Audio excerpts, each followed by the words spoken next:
Hi, my name is Terry Sager, and I am reading another one of my creepy stories for Olympic Peninsula authors on YouTube. This one is called For the Greater Good.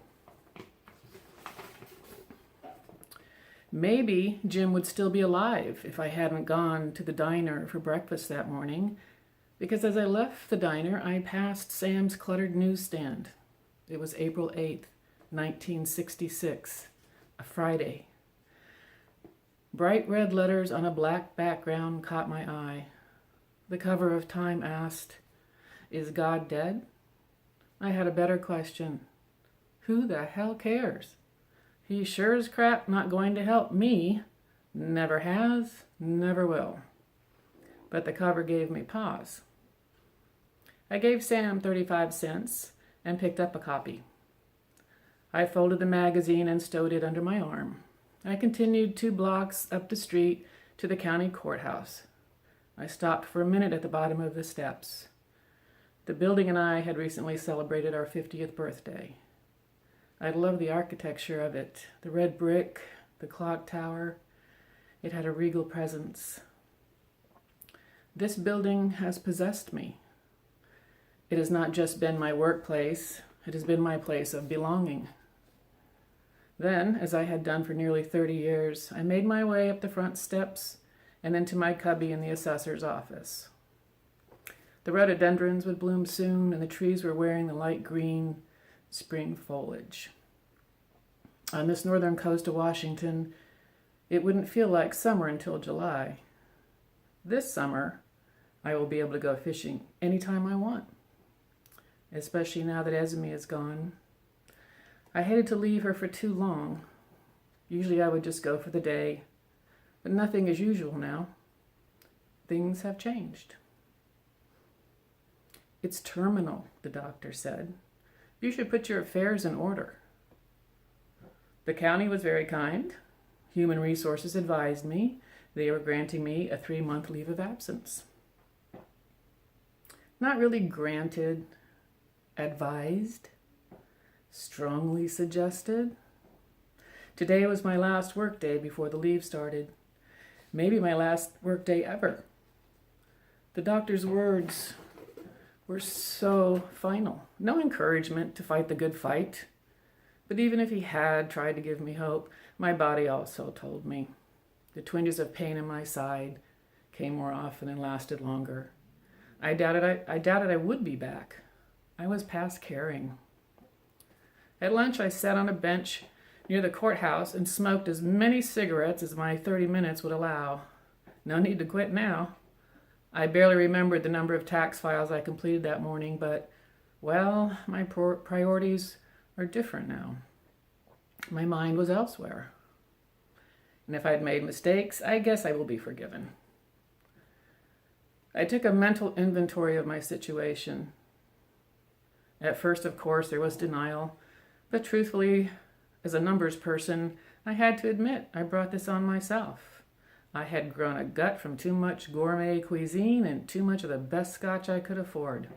My teeth had yellowed from incessant smoking, just as I had a yellowed view of life from too much disappointment. Even so, it would take some time to believe that soon I would cease to exist at all. Just a hair past 50, not really old, but definitely past my prime. Terminal. I thought I would greet death with the same resignation with which I usually greeted life. I thought about life too much, felt it too deeply, and lived it rarely. I wasn't a father, and only a husband for a brief hellish time. I had become the office drone I had felt sorrow for as well as contempt for in my college days. A spent human being, useless. I always thought I had time. Time for things to change, maybe even divine intervention. At one time, I believed. I hadn't even had a close friend, though, since my 30s, other than Esmeralda, and Jim took her from me. I thought about the cover of Time when my brain wasn't occupied with thinking about what Jim had done. I hadn't actually read the article, very unscientific of me, But it got me thinking, what if? I never thought God was alive, but I did know evil was. How about, is evil dead? Now that would be an article worth reading. I knew that God existed in some people and definitely in animals, but evil existed too. There was no bearded man in the sky and no red man with a tail and horns living in a fiery pit down below somewhere. What if, before I was confined to some nursing home waiting to die, I killed some evil? Maybe in the time I had left, I had a purpose. If I kill the evil that God, in his omniscience and his omnipotence, has obviously decided to ignore, then I would be acting for the greater good. We all have a bit of evil in us, but we have become experts at keeping it hidden. But what about pure evil? People who seem to thrive on causing pain. The obvious evil. Could I kill that? Just 3 blocks from home, I stopped in front of the general store. They sold everything imaginable. The window was filled with hand-painted signs, but one caught my attention. Final sale. Don't wait. Over soon. I took that as a message meant for me. Yes, I can kill the cruel and heartless, the ones without a conscience. I can matter. And I mustn't wait. As I walked into my little house and threw the keys in the bowl on the table by the door, I remembered it would be Esmeralda's birthday soon. That made me think of Jim again, the bastard. An hour later, 2 doors down, I stood on Jim's porch.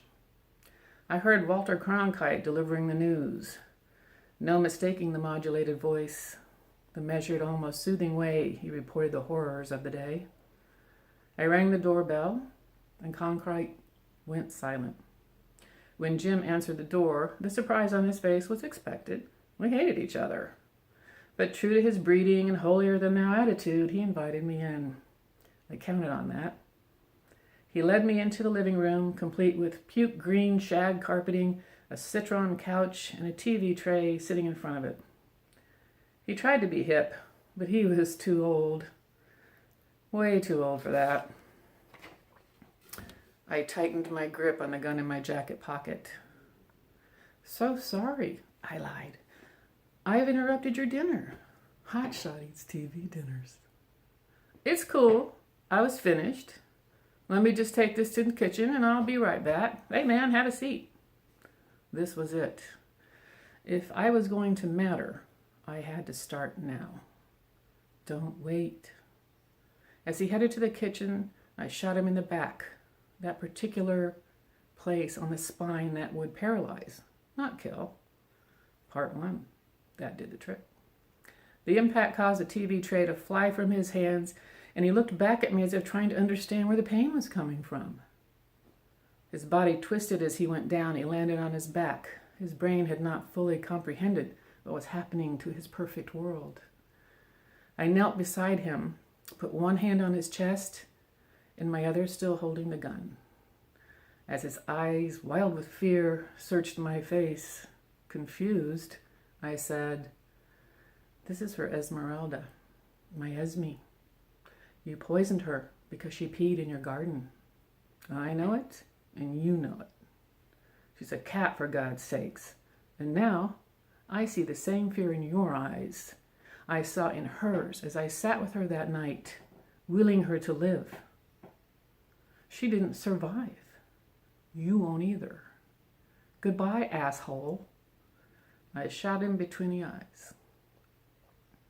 If I hadn't changed my routine and eaten at the diner that morning, I wouldn't have passed by Sam's newsstand, and I wouldn't have seen the cover of Time. I would have taken my sabbatical peacefully, knowing I had crafted my own fate. I would have died some night after too much scotch and too many pain pills. I don't know. It must have been divine intervention. One thing I did know was that God wasn't dead. I was very much alive and still had a couple good months left, and I had a purpose.